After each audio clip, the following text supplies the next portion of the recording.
Kita jadikan kesempatan bulan Ramadan ini mengintrospeksi diri masing-masing, melihat bagaimana kita setahun yang lalu, dan di bulan suci Ramadan kita jadikan momentum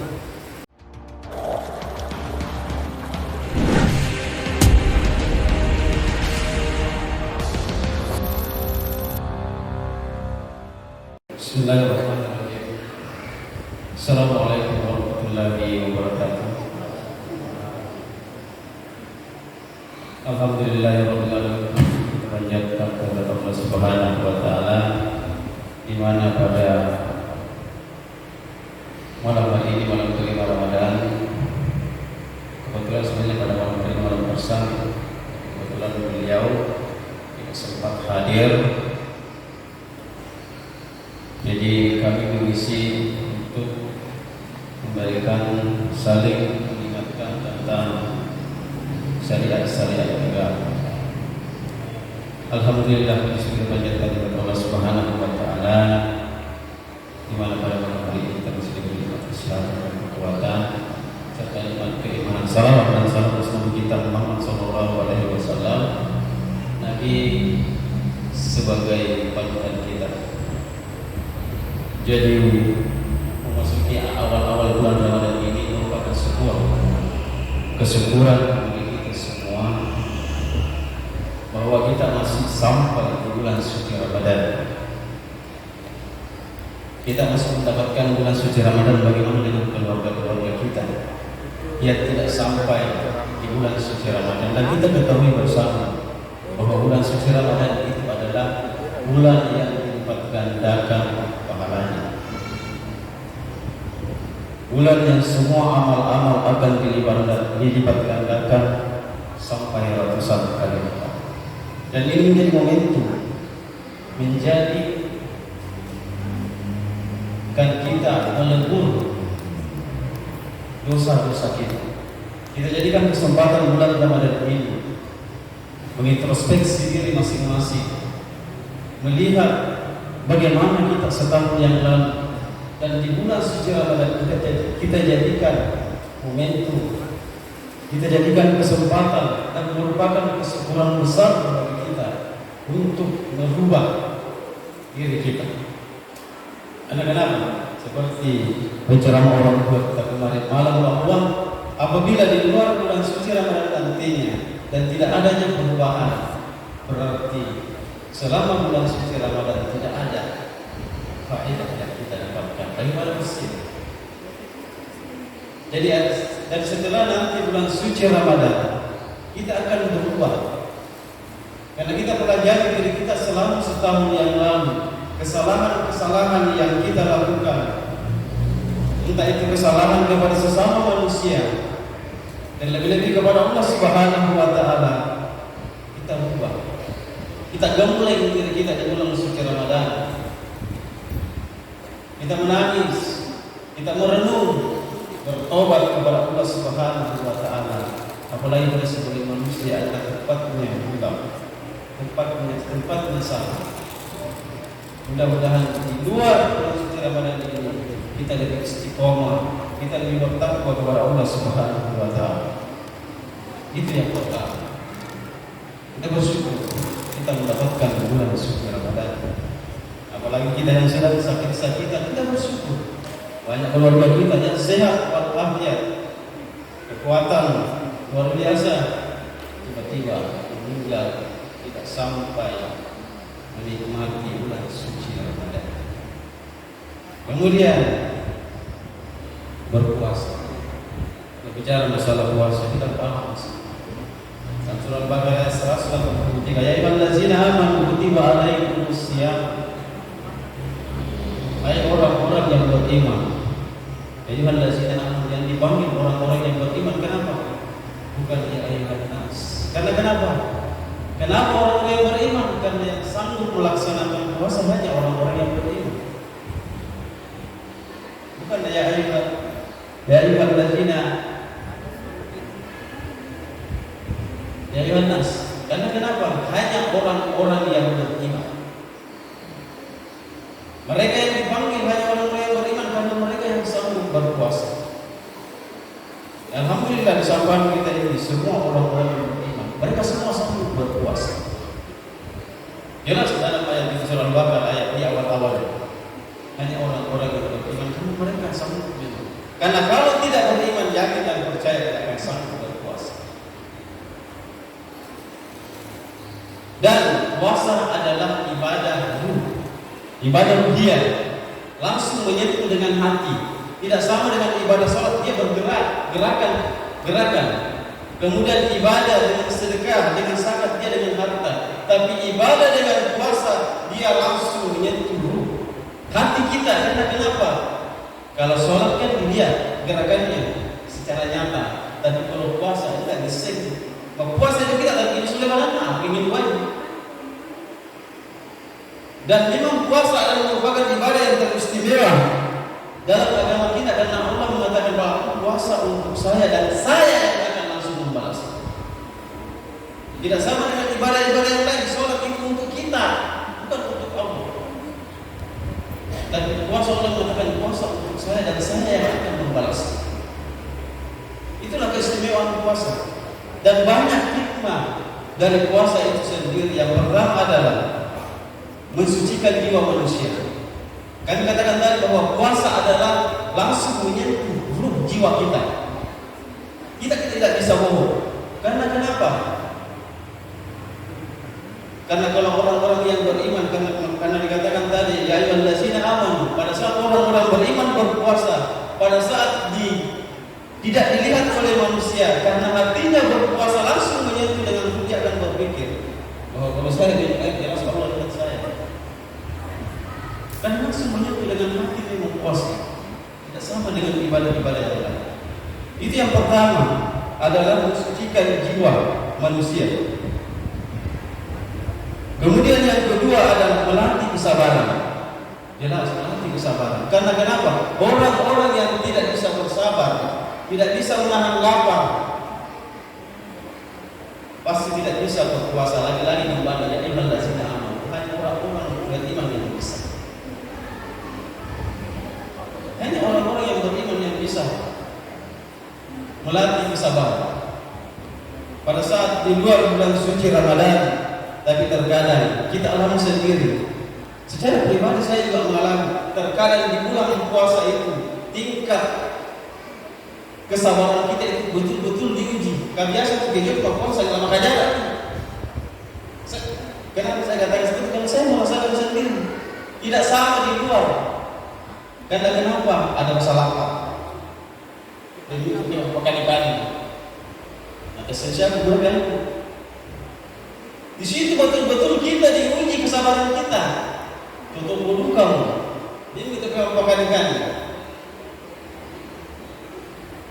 Kalau kita marah, seperti bicara orang tua kita kemarin, bahwa hal-hal seperti itu bisa membatalkan melakukan puasa. Melatih kesabaran. Dan saya tidak bilang dalam saya lama aja.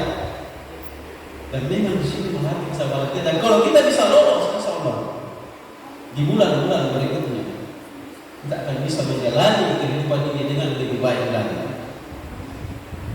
Dengan melatih kesabaran, kita akan menghilangkan rasa dengki kepada sesama, menghilangkan rasa iri hati kepada sesama.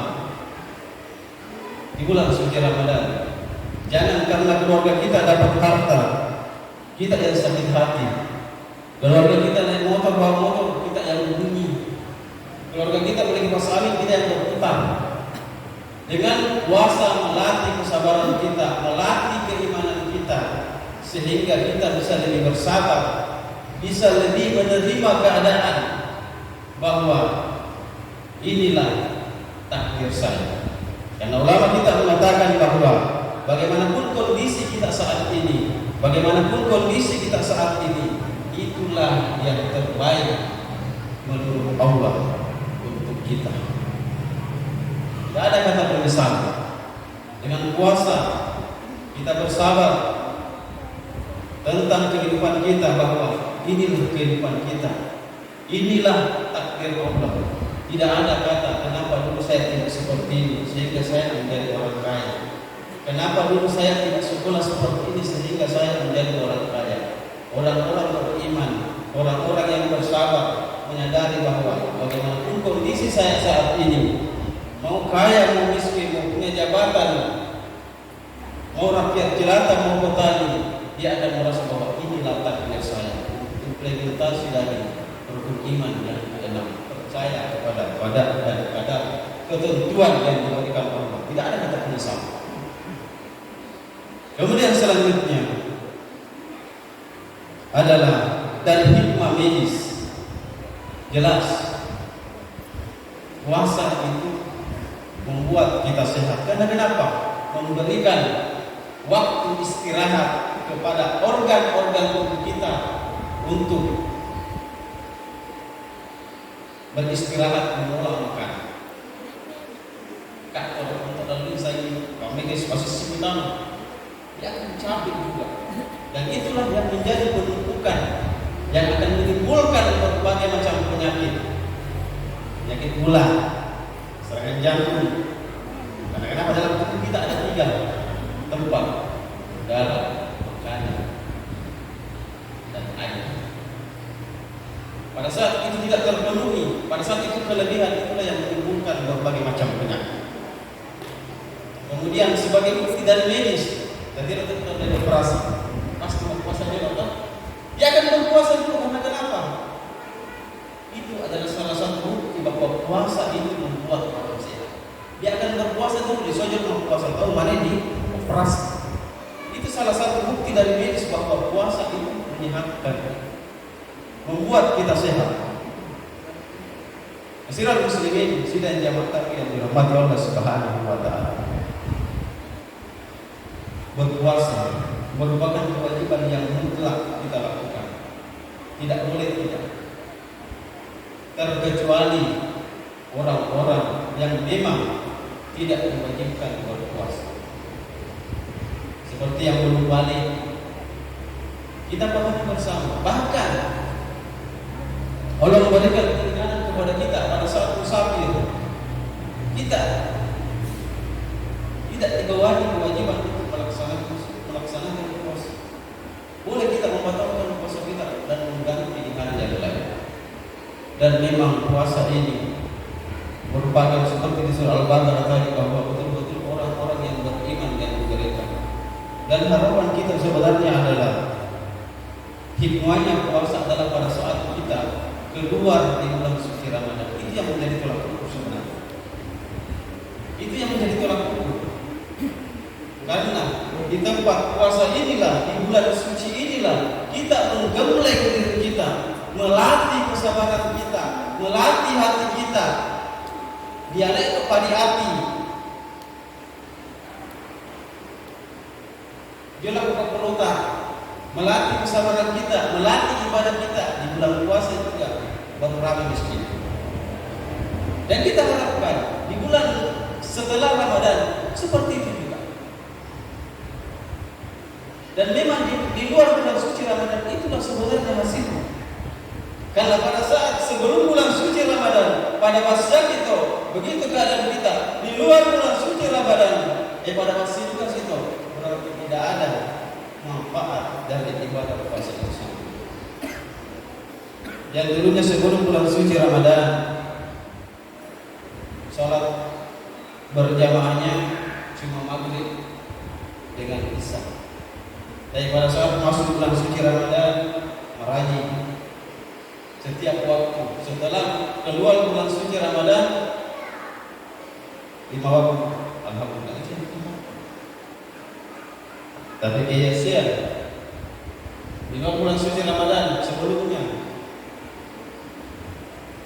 menghadiri diri Isa, kemudian masuk rajin, kemudian setelah keluar tidak ada lagi, berarti tidak ada manfaat, tidak ada pengertian di dalamnya, tidak ada kesadaran di dalamnya. Padahal kita ketahui bersama bahwa berbicara masalah sholat itu merupakan kewajiban mutlak, tidak boleh diganggu juga. Kita pahami bersama, sholat itu merupakan tiangnya agama kita. Sholat itu merupakan fondasi agama kita. Sholat itu merupakan kuncinya surga. Sholat itu pembeda antara umat Islam dengan orang-orang kafir. Sholat kuncinya ibadah. Salat adalah induk dari segala amal ibadah. Makanya kajian ulama pernah mengatakan bahwa bagaimana orang-orang yang berpuasa tapi tidak sholat, ibarat ember yang diisi dengan air tapi sempurna. Kita sudah berusaha mengisi terus tapi tidak ada hasil. Yang kita pahami bahwa sholat itu merupakan kuncinya amal ibadah. Dan bagaimana kalau orang sholat, puasa, tapi dia tidak melaksanakan sholat, ibarat ember yang diisi dengan air tapi bocor di bawah. Disantap diisi tapi dia akan habis. Begitu orang yang berpuasa tapi tidak melaksanakan sholat. Padahal kita pahami bersama apa berbagai dosa kita belum sembahyang. Tidak ada kewajiban utama itu sholat. Tak kewajiban yang bisa ditolerir kecuali sholat. Harus tidak boleh, tidak boleh tidak. Dan kita harapkan bersama bahwa pada saat bulan suci Ramadan ini pada orang di masjid begitupun nanti di bulan-bulan yang lain. Karena kalau tidak seperti itu berarti kita dirampung di masjid karena bulan suci Ramadan, bukan karena ketaatan kita kepada Allah Subhanahu wa taala. Jadi untuk istiqomah menjalankan ibadah. Kalau kita siang anak-anak laku masjid kita kecuali kalau memang al-ista'in dan tidak dipaksakan. Hadirin muslimin radhiyallahu anhu, mungkin inilah yang sempat kami bahas pada kesempatan ini. Mudah-mudahan menjadi bahan renungan bagi kita semua, terutama diri pribadi saya sendiri dan jadi kadang-kadang keluarga menyinggung atau tidak sesuai dengan aturan syariat agama, itu datangnya dari saya. Dan dalam kesempatan ini saya minta maaf yang sebesar-besarnya. Dan kalau ada kebenaran itu datangnya dari Allah Subhanahu wa taala. Saya ingin mengucapkan assalamualaikum